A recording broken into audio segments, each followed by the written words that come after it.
Guys, j'ai une toute petite question qui me taraude. Où est-il passé? Où est passé le Ten Hag qui est arrivé à Manchester United? Où est-il passé?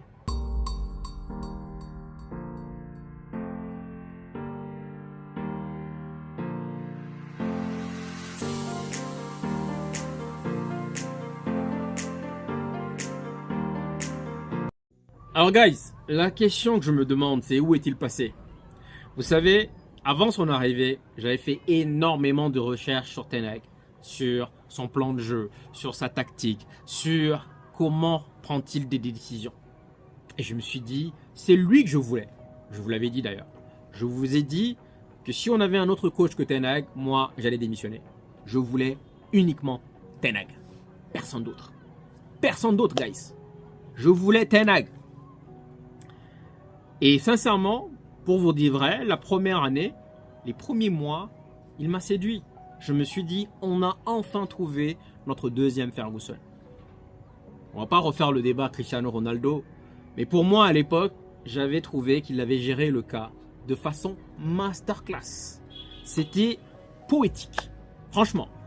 Non pas parce que je manque de respect à Cristiano Ronaldo, ça n'a rien à voir. C'est juste que je me suis dit que s'il est capable de traiter un joueur comme Cristiano Ronaldo, avec l'historique, avec le nombre de ballons d'or, avec la carrière qu'il a eue, c'est-à-dire qu'il ne fera de sentiments à personne. À personne. Personne. Et je me suis dit, nous avons trouvé enfin un coach qui va faire le ménage. Et je me rappelle encore une fois du fait qu'il mette Rashford sur le banc. Pourquoi? Parce que Rashford était venu en retard. Vous vous souvenez de ce match contre Wolverhampton? Et ce même Rashford était rentré et il nous avait donné le but de la victoire. Est-ce que vous vous rappelez? Sachant qu'il avait marqué même un deuxième. Pourquoi? Parce qu'on avait piqué son ego. Et derrière, il est revenu en conférence de presse, tout content en disant que oui, je ne m'étais pas réveillé. Bon voilà, le coach m'a... Il était sincèrement ruthless. Ten Hag qu'on a signé, guys, c'était quelqu'un de ruthless. Et même Marcus Rashford. À un moment donné, je me suis dit, peut-être qu'il y a des clauses dans les contrats. Peut-être que voilà, peut-être que Rashford doit jouer, je ne sais pas. Mais en même temps, je me suis rappelé de tous ces faits. Du fait que, avant d'arriver à Manchester, il avait exigé plusieurs conditions, on est d'accord. Et ça m'avait plu. Le fait que justement, il ne se laisse pas marcher dessus. À l'époque, il y avait plusieurs clubs qui le voulaient. Et il avait exigé certaines conditions. Et je me suis dit, c'est fini. L'ère Glazers, c'est fini. On est parti. On est parti.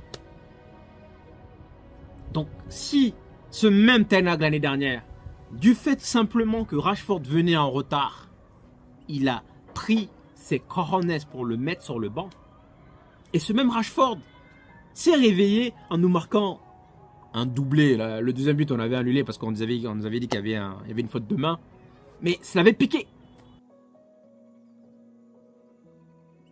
Même le cas Garnacho, guys.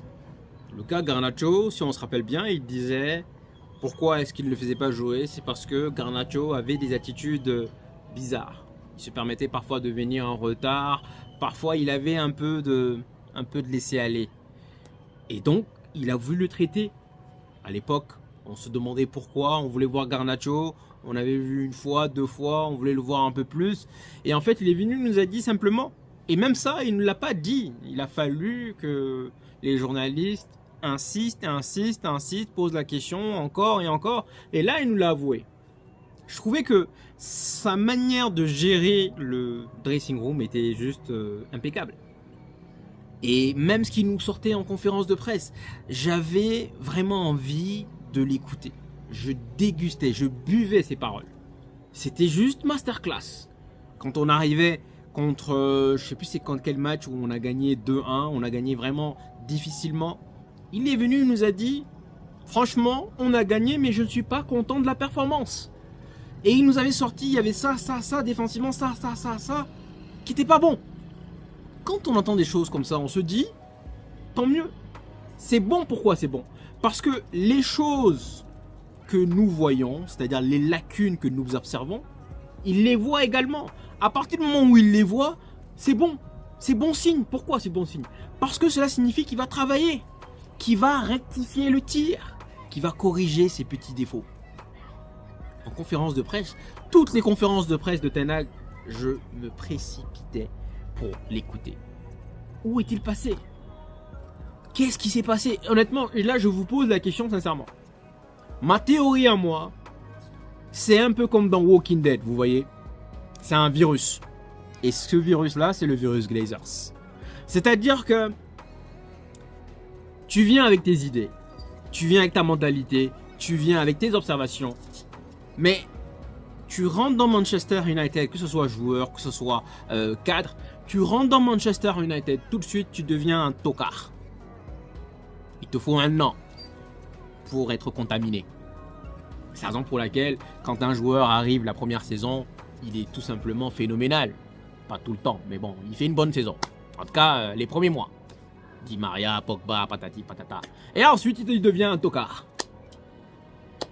Mais je ne comprends pas. Parce que là, la donne a changé complètement. Même son discours a changé. Il est devenu un peu négatif. Il tape un peu sur tout le monde. Et c'est la même chose que j'ai observé sous Van Gaal. La deuxième saison, quelque chose a changé. Quoi? Je ne sais pas.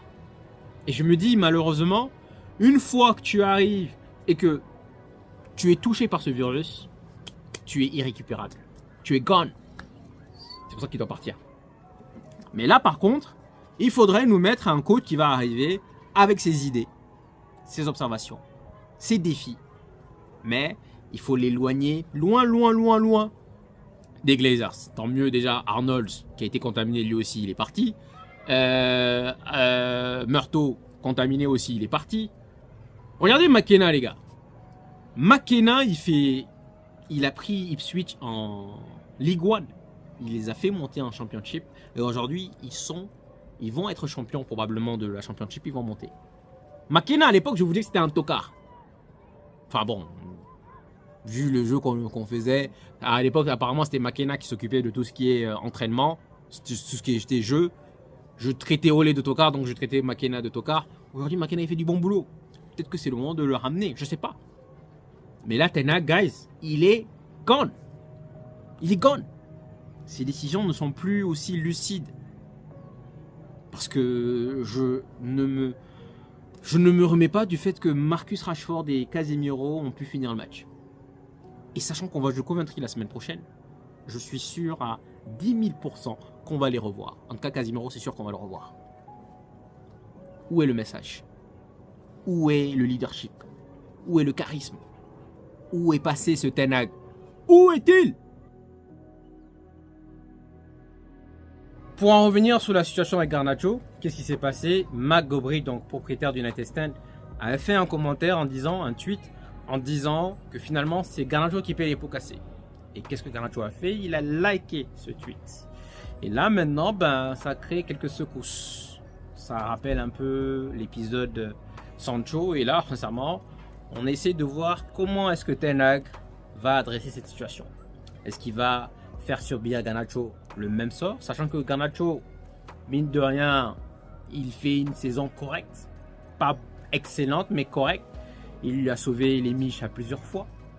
Là, de sorte que maintenant on s'attaque à lui, sachant qu'il ne va jamais, grand jamais s'attaquer à Rashford ou à Bruno ou à Casemiro. Il s'apprend qu'aux jeunes. Donc qu'est-ce qui va se passer? La question qui s'oppose, il y a une rumeur qui dit que Ten Hag risquerait de se faire limoger avant la finale de la FA Cup. Même si il nous qualifie pour la finale, il va se faire limoger. Je dis bien une rumeur. À vérifier, à voir ce que ça va donner. Mais en tout cas, sincèrement, c'est du déjà vu. Nous revenons dans la même situation qu'il y a 2 ans sur Rangnick.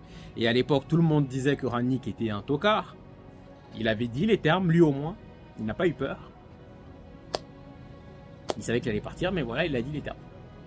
Donc franchement, guys, je serais curieux de voir comment est-ce qu'il va rectifier, arranger la situation avec Garnacho. Est-ce que le prochain match, il va le mettre sur le banc?